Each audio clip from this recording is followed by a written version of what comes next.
Salam sejahtera dalam kasih Kristus. Apa kabar Bapak Ibu Saudara sekalian? Senang jumpa dengan Bapak Ibu Saudara sekalian melalui channel ini. Kali ini kita akan menjawab pertanyaan MTPJ Gemim tanggal 18 Agustus sampai tanggal 24 Agustus tahun 2024. Ada seorang penyanyi yang terkenal namanya Tony Rastafara. Dia dalam syair lagunya menyanyikan syair ini. Kesenjangan akan hilang dengan keadilan. Kesejahteraan akan datang tanpa keserakahan. Nah, kali ini kita akan bicara tentang kesejahteraan. Dalam sorotan tema, usahakanlah dan berdoalah untuk kesejahteraan kota, berpijak dari kitab Yeremia, pasal 29 ayat 1 sampai ayat yang ke-9.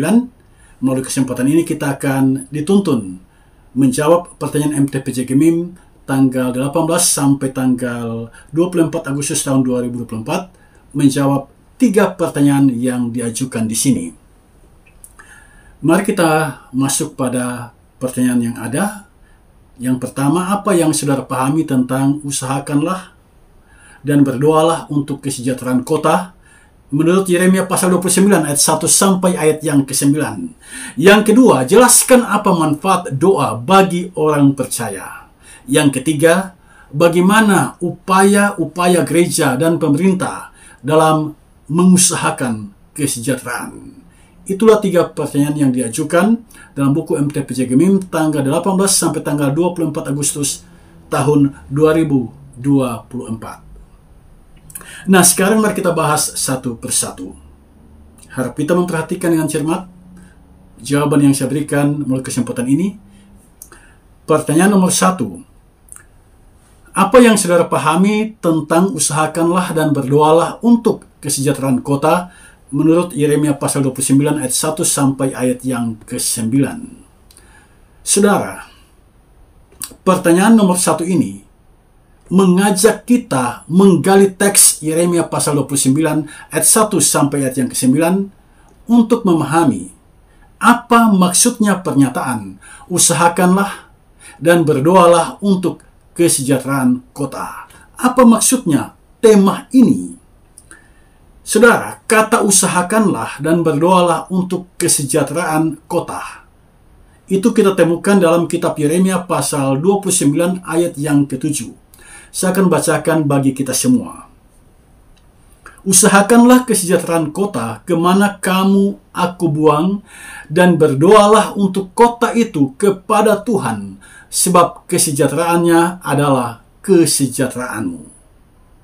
Saudara, ini adalah firman Tuhan yang disampaikan oleh Nabi Yeremia, anak Imam Hilkia dari kampung Anatot. Nabi Yeremia, nabi yang lahir tahun 645 sebelum Masehi dan meninggal tahun 580 sebelum Masehi di tanah Mesir. Dia menyampaikan firman ini kepada mereka yang diangkut oleh Raja Babel yang bernama Nebukadnezar, diangkut ke tanah Babel.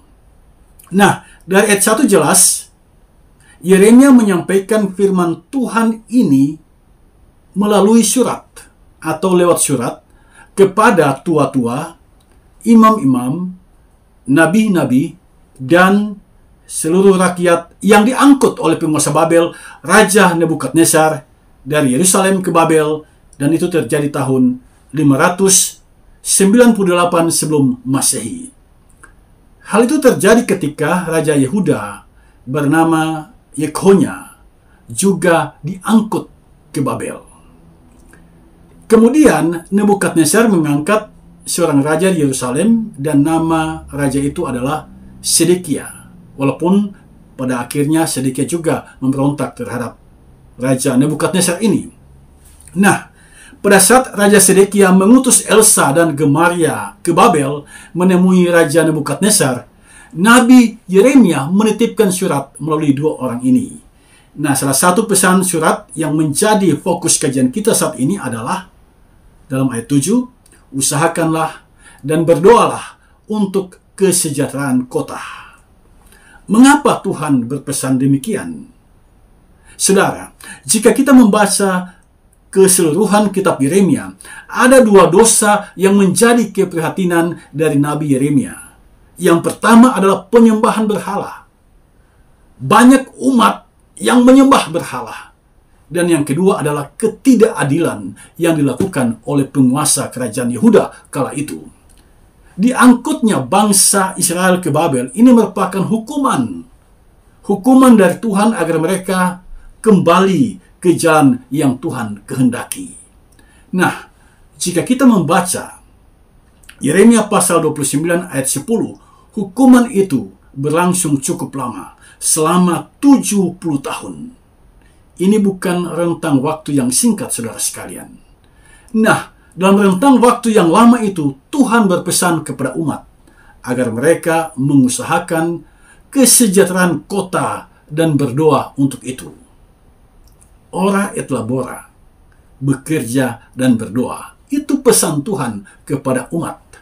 Nah, kata usahakan di sini diterjemahkan dari sebuah kata dalam bahasa Ibrani, daras. Artinya carilah, tanyakanlah. Ya, itu arti harfiah dari kata daras. Alkitab kita menerjemahkannya usahakan. Padahal terjemahan harfiah dari kata daras adalah carilah, tanyakanlah.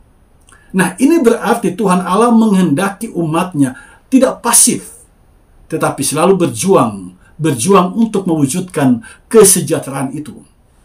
Kesejahteraan harus diperjuangkan. Dia tidak datang begitu saja. Umat harus bekerja keras. Umat harus mengusahakan kesejahteraan itu. Nah, kata kesejahteraan itu diterjemahkan dari sebuah kata dalam bahasa Ibrani, shalom. Kita semua sudah tahu apa arti kata shalom. Secara umum kita tahu shalom artinya damai sejahtera. Nah, kata shalom ini berakar dari kata salam. Artinya aman, tidak berbahaya, selamat. Jadi shalom artinya keselamatan, shalom artinya kesejahteraan. Itu pengertian kata shalom. Melalui Nabi Yeremia, umat diminta untuk mengusahakan shalom. Umat diminta untuk mengusahakan damai sejahtera. Umat diminta untuk mengusahakan keselamatan, kesejahteraan. Itu yang diminta oleh Tuhan. Kemudian yang berikut, Tuhan meminta umat untuk berdoa. Berdoa untuk kesejahteraan kota. Nah, kata berdoa di sini diterjemahkan dari sebuah kata dalam bahasa Ibrani palal, artinya turut campur atau mengemukakan. Nah, ini menarik saudara sekalian. Dari sini kita mengerti bahwa kita tidak hanya mengemukakan sesuatu kepada Tuhan, berkomunikasi dengan Tuhan. Tetapi lebih dari itu, kita harus turut campur dalam kehidupan masyarakat, mengupayakan kesejahteraan itu. Jika kita membaca ayat 5 sampai ayat yang ke-9, Tuhan memerintahkan umat mendirikan rumah dan mendiaminya, berkebun dan menikmati hasilnya, mencarikan istri bagi anak-anaknya, mengusahakan kesejahteraan kota, dan jangan mendengar nabi palsu. Di zaman Yeremia, nabi palsu itu sangat banyak. Dan nabi palsu, salah satu cirinya adalah suka menyenangkan telinga kita. Jadi beritanya adalah berita yang menyenangkan hati. Yeremia menubuatkan bahwa 70 tahun umat di tanah Babel. Nabi palsu mengatakan sebaliknya. Nah, mengapa nabi palsu ini jangan didengar? Karena nabi palsu beritanya mau menyenangkan orang, bukan menyampaikan apa yang Tuhan kehendaki. Ini menjadi tantangan bagi setiap pemberita firman. Sampaikan apa yang Tuhan kehendaki. Dan jangan tergoda untuk menyampaikan apa yang menjadi pikiranmu. Pada zaman Yeremia ada banyak nabi palsu. Hananya misalnya. Dia mematahkan kuk di depan imam dan seluruh umat kala itu. Lalu mengatakan bahwa Tuhan telah mematahkan kuk Raja Babel. Padahal Tuhan tidak berfirman demikian. Jadi itu adalah pikiran dari Hananya, bukan kehendak dari Tuhan. Yeremia, nabi yang sejati, berkata sebaliknya dari nabi palsu itu. Yeremia, nabi yang sejati, berkata sebaliknya. Berbeda dengan nabi palsu. Kalau nabi palsu mengatakan bahwa perhambaan di tanah Babel itu tidak lama, Yeremia sebaliknya. Dia mengatakan apa yang sebenarnya. Di sana itu lama, 70 tahun. Saudara, ini ada berita yang tentu saja tidak disukai oleh orang-orang kala itu. Sebab Yeremia menyampaikan firman Tuhan yang tidak sejalan dengan selera umat. Orang tentu saja lebih suka mendengar apa yang disampaikan oleh Nabi Hananya. Dan mereka benci dengan pemberitaan Nabi Yeremia. Seorang nabi itu bicara atas firman yang ia dengar. Bukankah begitu, saudara sekalian? Yeremia dibenci, ditangkap dan dipenjarakan hanya karena berita yang tidak sesuai dengan harapan raja dan banyak orang. Jadi kala itu orang berharap agar berita yang disampaikan itu menyenangkan hati. Kalaupun mereka dibuang ke Babel, mereka berharap itu hanya sementara dan tidak lama. Hananya menubuatkan demikian, tidak lama di sana. Tetapi Nabi Yeremia tidak mengatakan itu. Dia konsisten bahwa seorang nabi itu menyampaikan apa yang Tuhan sampaikan kepadanya. Yeremia berani sendirian. Dia mengatakan bahwa di tanah Babel itu kalian akan berdiam di sana selama 70 tahun. Nah, karena umat di tanah Babel itu cukup lama ada di sana, maka Yeremia menyampaikan firman Tuhan agar ketika umat ada di sana, mereka harus mendirikan rumah, mereka harus berkebun, mereka harus menikahkan anak-anak mereka, dan mereka mengusahakan kesejahteraan dan berdoa untuk kota itu. Kota yang dimaksud di sini bukanlah kota Yerusalem. Kota yang dimaksud di sini adalah salah satu kota di kerajaan Babel. Jadi umat berada di perantauan. Umat berada di tanah asing. Umat berada di zona yang tidak nyaman bagi mereka. Dan umat diminta oleh Tuhan, usahakan kesejahteraan. Berdoalah untuk kota di mana mereka berdiam. Nah, dari sini kita mengerti perintah Tuhan mengusahakan dan berdoa bagi kota. Ini adalah sesuatu yang sungguh luar biasa. Karena ketika itu, umat sedang berada di tanah pembuangan Babel. Nah, saudara sekalian, dari sini kita memahami apa maksud perintah Tuhan mengusahakan dan berdoa bagi kota itu. Saya mencatat beberapa hal penting di sini. Yang pertama, kata usahakanlah, yang dalam bahasa Ibrani daras, carilah, tanyakanlah. Ini merupakan perintah Tuhan kepada umat untuk bekerja menggapai kesejahteraan.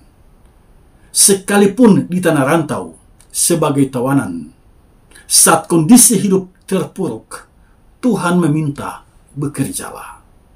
Bekerjalah, usahakanlah kesejahteraan. Jangan mengeluh, jangan meratapi diri.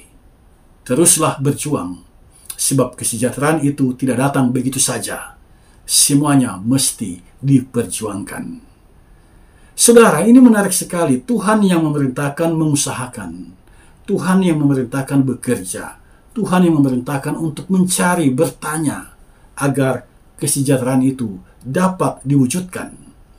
Tuhan di sini tidak menyingkirkan masalah yang mana mereka menjadi tawanan di tanah Babel. Tetapi di sini Tuhan memerintahkan mereka bekerja, dan terus bekerja untuk kesejahteraan mereka, untuk kesejahteraan kota itu. Nah, dengan adanya perintah ini, itu berarti Tuhan menyertai mereka, sebab Tuhan yang memerintahkan mereka untuk mengusahakan kesejahteraan itu.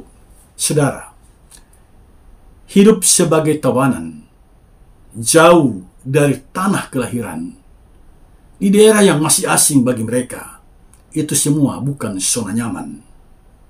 Sebagai manusia, pasti ada rasa was-was, ada ketakutan, ada kekhawatiran. Nah, cara yang diajarkan Tuhan untuk mengatasi semuanya itu, usahakanlah kesejahteraan. Bekerjalah. Tuhan mengajar kita berjuang, mengajar kita bekerja keras agar kesejahteraan itu dapat diwujudkan. Yang kedua, berdoalah kepada Tuhan. Kata berdoa dalam bahasa Ibrani palal artinya turut campur atau mengemukakan. Berdoa itu berkomunikasi, mengemukakan sesuatu kepada Tuhan, dan Tuhan turut campur atau melibatkan diri dalam apa yang kita doakan. Mewujudkan kesejahteraan tidak cukup hanya bekerja. Sekali lagi, mewujudkan kesejahteraan tidak cukup hanya bekerja. Kita harus berdoa, mengemukakan isi hati kita. Berkomunikasi dengan Tuhan itu sangat penting. Orang yang hanya bekerja bisa saja jenuh dan punya beban psikis. Dengan berdoa, beban itu menjadi ringan. Saudara, di sini kita mendapatkan pelajaran yang sangat berharga. Menjalani kehidupan dimanapun kita berada, usahakanlah kesejahteraan. Bekerjalah untuk kesejahteraanmu. Bekerjalah untuk kesejahteraan di mana engkau berada. Bekerjalah untuk kesejahteraan kota. Dan sambil terus berdoa kepada Tuhan. Berjuang jika sendiri itu berat. Bersama dengan Tuhan, perjuanganmu tidak akan terasa berat. Hidup di tanah Babel itu sangat berat. Bersama Tuhan, umat pasti dapat melewatinya. Itulah saudara sekalian jawaban saya untuk pertanyaan nomor 1. Dan sekarang mari kita masuk pada pertanyaan nomor 2. Jelaskan apa manfaat doa bagi orang percaya. Saudara, pertanyaan nomor 2 ini sangat relevan bagi semua orang percaya kepada Yesus Kristus. Apa manfaat doa? Apa manfaat doa? Pernahkah Anda merenungkan tentang hal ini? Ada orang menempatkan doa itu sebagai senjata. Di saat dirinya tidak mampu lagi mengatasi pergumulannya, di saat itulah dia berdoa. Ada juga orang yang memandang doa itu sebagai media untuk menyampaikan permohonan kepada Allah. Karena itu ketika dia berdoa, isi doanya adalah daftar permohonan kepada Allah. Tidak beda jauh dengan daftar belanja. Nah, saudara sekalian, berdoa sesungguhnya tidaklah dalam pemahaman sesempit itu. Berdoa itu berkomunikasi dengan Allah, karena Dia adalah Bapa kita. Ibarat dalam keluarga, seorang anak berbincang dengan bapaknya. Perbincangan itu tidak monoton, permohonan saja. Berdoa adalah menyampaikan isi hati kita kepada Bapa Surgawi. Kita berkomunikasi dengan Bapa Surgawi. Nah, jika demikian adanya, apa manfaat dari doa? Apa manfaat ketika kita berdoa? Ada 5 manfaat di sini. Yang kelima itu sangat penting. Karena itu mari kita ikuti satu persatu. Yang pertama, manfaat berdoa yang pertama adalah memelihara relasi dengan Tuhan. Berdoa membuat kita selalu terhubung dengan Tuhan. Seperti Henokh yang selalu hidup bergaul dengan Allah. Hidup yang bergaul dengan Allah adalah hidup yang selalu berkomunikasi dengan Tuhan, terhubung dengan Tuhan. Itu manfaat doa yang pertama. Kita terhubung dengan Tuhan, kita berkomunikasi dengan Tuhan. Manfaat yang kedua, mengurangi beban psikis. Berdoa itu ternyata bisa memberikan ketentraman batin. Berdoa itu bisa mengurangi stres atau ketegangan dalam hidup kita. Yang ketiga, manfaat yang ketiga dari berdoa adalah menjaga diri kita tetap hidup sesuai dengan firman-Nya. Di sini kita mengalami pertumbuhan secara spiritual. Yang keempat, menolong kita lebih mengenali diri kita. Dengan mengenal diri, kita semakin rendah hati di hadapan Tuhan. Dan yang terakhir, yang kelima, membentuk karakter jiwa kita. Dengan berdoa, kita membangun karakter yang senantiasa mengucap syukur kepada Tuhan dan senantiasa memohon pengampunannya. Demikianlah saudara sekalian jawaban saya untuk pertanyaan nomor 3. Dan sekarang mari kita masuk pada pertanyaan yang ketiga atau pertanyaan yang terakhir. Bagaimana upaya-upaya gereja dan pemerintah dalam mengusahakan kesejahteraan? Saudara, pertanyaan nomor 3 ini merupakan pertanyaan yang sangat baik untuk kita renungkan bersama. Kesejahteraan memang merupakan harapan kita sebagai individu maupun sebagai masyarakat. Dalam konstitusi kita jelas mewujudkan masyarakat yang adil dan makmur. Nah, memperhatikan pertanyaan nomor 3 ini, kesejahteraan itu merupakan urusan kita bersama. Karena itu gereja dan pemerintah harus bersinergi. Gereja bermitra dengan pemerintah, demikian sebaliknya. Dalam teori negara kesejahteraan, pemerintah dianggap memegang peranan penting dalam menjamin kesejahteraan bagi setiap warga negaranya. Untuk itu, pemerintah mesti mengadakan program asuransi sosial bagi masyarakat dan penjamin kesejahteraan masyarakat. Nah, bagaimana upaya gereja dan pemerintah mewujudkan kesejahteraan itu? Harap kita memperhatikan ini dengan baik. Ini sangat penting bagi kita. Yang pertama, gereja dan pemerintah harus bersinergi. Pemerintah merumuskan program kesejahteraan, gereja memotivasi orang untuk mendukung program itu. Karena itu relasi antara gereja dan pemerintah mesti terpelihara baik. Jangan ada ketegangan, jangan ada konflik di antaranya. Sebagai pejabat gereja, penting bagi kita membangun komunikasi dengan pemerintah. Saling berkomunikasi satu sama lain. Kita harus mengingat pesan Paulus dalam Roma pasal 13 ayat 4. Pemerintah adalah hamba Allah untuk kebaikan. Yang kedua, gereja dan pemerintah bersama-sama mencerdaskan rakyat. Sebab jika rakyat cerdas, mudah menjelaskan program dan mudah sekali memotivasi mereka untuk berjuang bersama. Di sini pendidikan itu sangat penting. Gereja mesti memotivasi warga jemaat agar bersekolah. Pemerintah memfasilitasi, memastikan warga masyarakat mendapatkan akses pendidikan. Itu yang kedua. Yang ketiga, peningkatan ekonomi rakyat atau pendapatan rakyat. Baik pemerintah maupun gereja mesti serius memikirkan hal ini. Seorang penyair yang bernama W.S. Rendra menulis, "Kelaparan adalah iblis, ya Allah."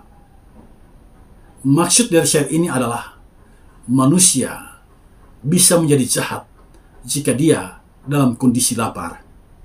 Karena itu program pemerintah yang berorientasi pada peningkatan ekonomi rakyat mesti mendapat dukungan penuh dari gereja. Yang keempat, pengadaan dan perlindungan akses transportasi penduduk ini sangat penting.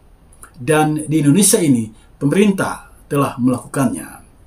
Pemerintah telah membangun infrastruktur berupa pelabuhan, bandara, terminal, dan jalan agar masyarakat mendapatkan akses untuk menjual hasil produksi mereka dan berbelanja kemana saja. Nah, sebagai warga gereja, kita mengucap syukur atasnya. Dan kita tidak selesai di situ. Kita juga harus memotivasi warga gereja agar mereka terpanggil untuk menjaga dan melindungi infrastruktur yang telah dibangun oleh pemerintah. Mengapa? Sebab semua yang dibangun itu sangat bermanfaat untuk mengusahakan kesejahteraan bagi rakyat. Yang kelima, gereja mesti membekali warga jemaat bagaimana hidup sebagai warga gereja dan juga warga negara. Jadilah warga gereja yang taat, sekaligus warga negara yang taat. Taatlah membayar pajak, taati peraturan pemerintah. Menjadi warga gereja sekaligus warga negara yang taat sangat penting dalam mewujudkan kesejahteraan bersama. seorang motivator yang bernama Mario Teguh mengatakan hal ini. Jika engkau ingin menjadi pemimpin, jangan pernah mengabaikan keharusanmu untuk melayani bagi kesejahteraan, kebahagiaan, dan kecemerlangan mereka yang kau pimpin. Demikian Bapak Ibu Saudara sekalian, jawaban saya untuk pertanyaan nomor 3. Mintalah selalu hikmat Roh Kudus untuk menolong kita semua di dalam kita memahami kebenaran firman-Nya. Tuhan Yesus memberkati kita semua. Amin.